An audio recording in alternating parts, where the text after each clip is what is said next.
Good afternoon student.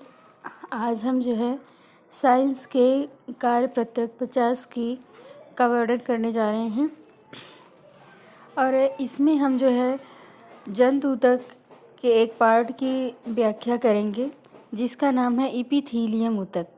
Epithelium का क्या मतलब है, इपिथीलियम क्या कार्य करता है, इसके बारे में हम पढ़ेंगे। जंतुओं के शरीर को ढकने या बाहरी रक्षा प्रदान करने के लिए इनमें इपिथीलियम ऊतक हम कहते हैं। जैसे हमारी त्वचा है या हमारे जो जितने भी अंग हैं, चाहे वो बाह्य अंग हैं चाहे वो आंतरिक अंग हैं, उसके ऊपर जो ऊपर की कवरिंग है जो जिससे वो ढका हुआ है वो इपिथीलियम ही है। इपिथीलियम अलग अलग आकार के, अलग अलग तरह की संरचना और हर अंग पे उनके कार्य अलग हैं। इसके आधार पे हम एपिथीलियम को निम्न भागों में बांटते हैं, जैसे सल्की एपिथीलियम,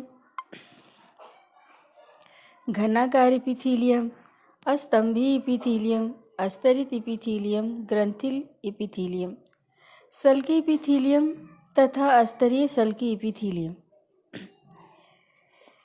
इनकी जो कोशिकाएं होती हैं बहुत पतली चपटी होती हैं तथा कोमल अस्तर का निर्माण करती हैं।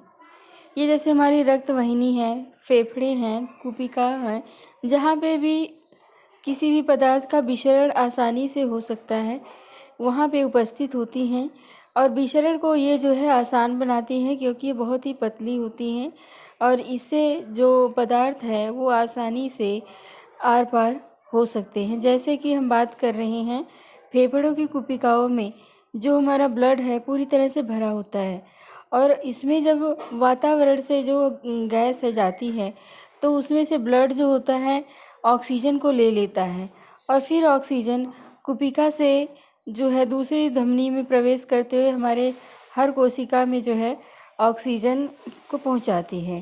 तो इस तरह से ये जो है उन जगहों पे जहाँ पे विसरण को आसानी देने के लिए सल्की एपिथीलियम उपस्थित होती है। ये सल्की एपिथीलियम जो है जब कई परत की हो जाती है तो उसे अस्तरित सल्की एपिथीलियम कहा जाता है।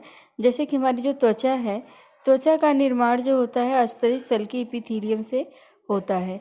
अस्तरित सल्की एपिथीलियम उन जगहों पे पाई जाती हैं जहाँ पे रगड़ के सबसे ज़्यादा चांस होते हैं।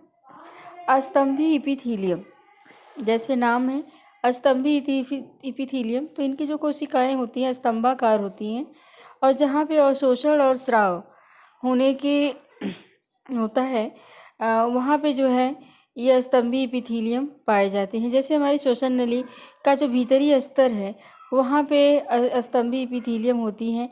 कुछ ऐसी स्तंभी एपिथीलियम होती है उसमें जो है नीचे सील या पच्छाब जिसे हम कहते हैं हिंदी में उपस्थित होता है।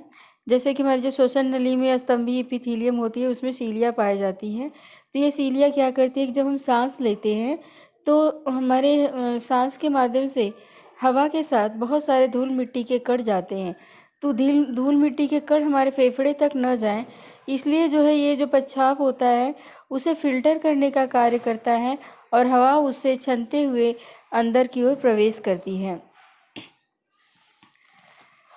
अब हम बताने जा रहे हैं घनाकार एपिथीलियम।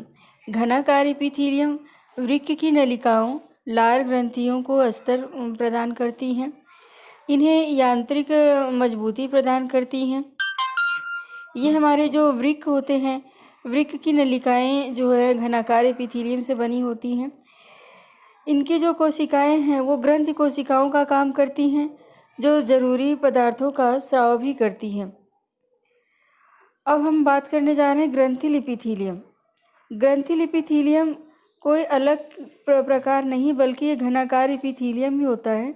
जो कभी कभी जो घनाकार एपिथीलियम है ऊतक जो है कुछ अंदर की तरह मुड़कर बहुकोशिकीय ग्रंथ का निर्माण करता है जो जरूरी पदार्थों का श्रावण करती है, जैसे पसीना आना, श्लेष्मा या आंसू निकलना। ये जो होता है ग्रंथिल एपिथीलियम से होता है। यह जो है ग्रंथिल एपिथीलियम किससे बन रहा है, घनाकार एपिथीलियम। तो अब हम इसमें जो प्रश्न उत्तर दिए गए हैं उस पर हम चर्चा करते हैं। एपिथीलियम ऊतक के कार्य क्या हैं? ये कहाँ पर स्थित होता है?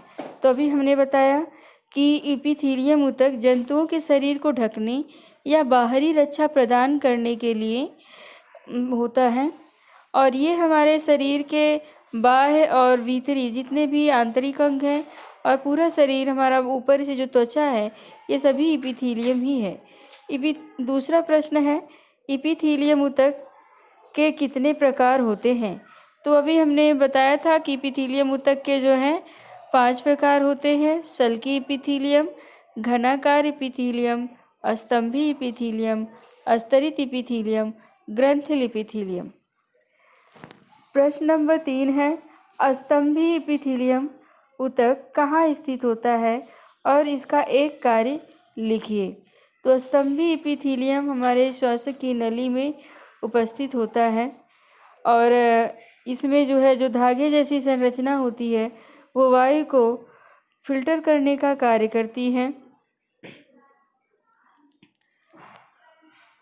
चौथा प्रश्न है, ग्रंथिल और घनाकार ऊतकों में क्या अंतर है? तो जो घनाकार ऊतक होता है वो जो है हमारे ग्रंथियों को एक तरह से मजबूती प्रदान करता है, और जो ग्रंथिल एपिथेलियम है, जब घनाकार एपिथेलियम मुड़ मुड़ के इकट्ठा होके एक ग्रंथि का रूप ले लेता है तो उसे हम जो है ग्रंथिल एपिथेलियम कहते हैं, जिसमें से कुछ पदार्थ जो है स्रावण होता है, जैसे कि हमारे कोश त्वचा से पसीना निकलना या हमारी आँखों से आंसू का निकलना। तो ये जो ग्रंथि का रूप ले लेता है वो घनाकार एपिथेलियम ले लेता है, जो कि जिसे हम ग्रंथिल एपिथेलियम कहते हैं।